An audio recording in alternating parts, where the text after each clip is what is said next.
Now, as you saw, programs like that only take a few hours a week. Okay, Susan's been doing it for 10 years. She got really into it, but you don't necessarily have to dedicate 10 years. Again, the number's on your screen. Now, we also on our website, wxel.org, have a great survey. It tells you a little bit more about the Literacy Coalition, about the Martin County programs, and it also asks you a few questions. We'd really like you to answer it so we can format more of these programs in the future. Well, back to my guests, we have had some questions to both of you. We mentioned it with Cheryl, but what percentage of third graders, which is where I think they really begin testing the reading, fail that part of the FCAT? It's about 1/4%. Why is that a crucial number to focus on? I think, you know, the real, why that's so crucial is that all education begins with reading. Whether you think that math you don't need to read, but the FCAT is primarily a reading test. Even the math questions in that involve a lot of reading and word problems and solving it. So when a third grader starts behind in their reading at that point, it's very difficult to start catching up. So that third grade is a real critical time to accelerate kids and get them going on the reading.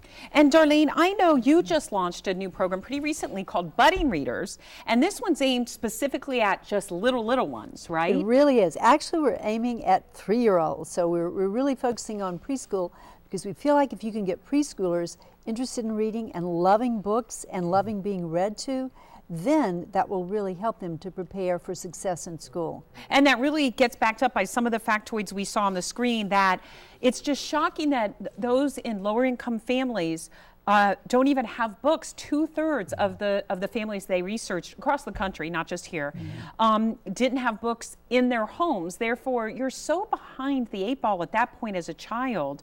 You know, if you, as you said, Right. if your parent doesn't read, therefore they're not kind of reading to you. Absolutely. You enter at such a disadvantage. Are you finding that the Budding Readers program, you're kind of, you know, seeing that these 3-year-olds get to be 4 and 5-year-olds, and it really does help them?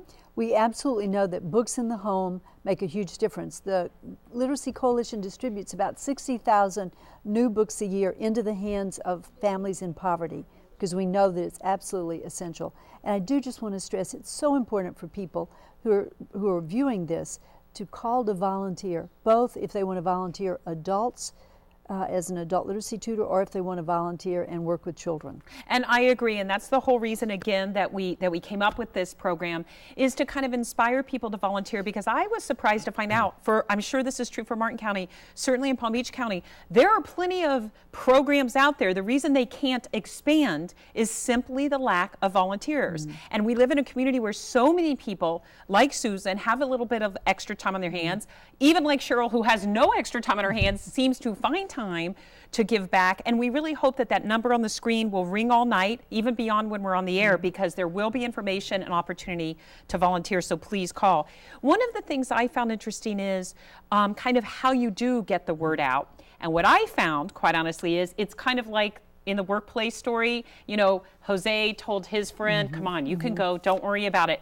Do you find that that's really your best PR, is word of mouth from those that are successful in your programs? Yeah, I think the really important thing is adult reaching out to someone that may be a struggling reader or a struggling learner, whether it's at the workplace or whether it's in the home or their church or their environment, to say, we know programs that are available in this community. All of our programs are free to individuals. No one has to pay. The most difficult thing I think our adults face is the challenge of getting transportation and time off from work, or to fit it into their time schedule. You know, we have husbands and wives that come, where the wives come during the day while the kids are at school, and then the husbands come to school at night when the wives are taking care of the kids, and vice versa. So we try to reach out to the family and say, this is for you. This is for you to have a better way and a better way to live. And certainly we're about out of time, but I want again to stress that when you call that phone number, and the phones aren't ringing, so you need to call, it's a matter of 5 seconds. They're going to take some information, and then Darlene or Marshall, depending on where you live, will get that information out to you, right to your home. It's a packet of information. It doesn't commit you to anything. It just lets you know how to be committed to something, and we're all hoping you will commit to something. But please do call the number, even when we're about to go off the air for us here live. Those phones will will be up all night long. So if you jotted the number down, but you're going to get a cup of coffee later, please call and let us know you'd like to be part of this great program solving the illiteracy problem in our communities. Thank you both for joining us. Thank you, Tony. Thank you, Cheryl. Thank you, volunteers. And thank you for watching. Again, please call the number and log on to WXEL.org. And a special thank you to the Community Foundation for Palm Beach and Martin Counties, without whom we could not have brought you this special, and Chipotle, who gave all our crew food. Thank you. It was delicious. We'll see you again next time. Good night.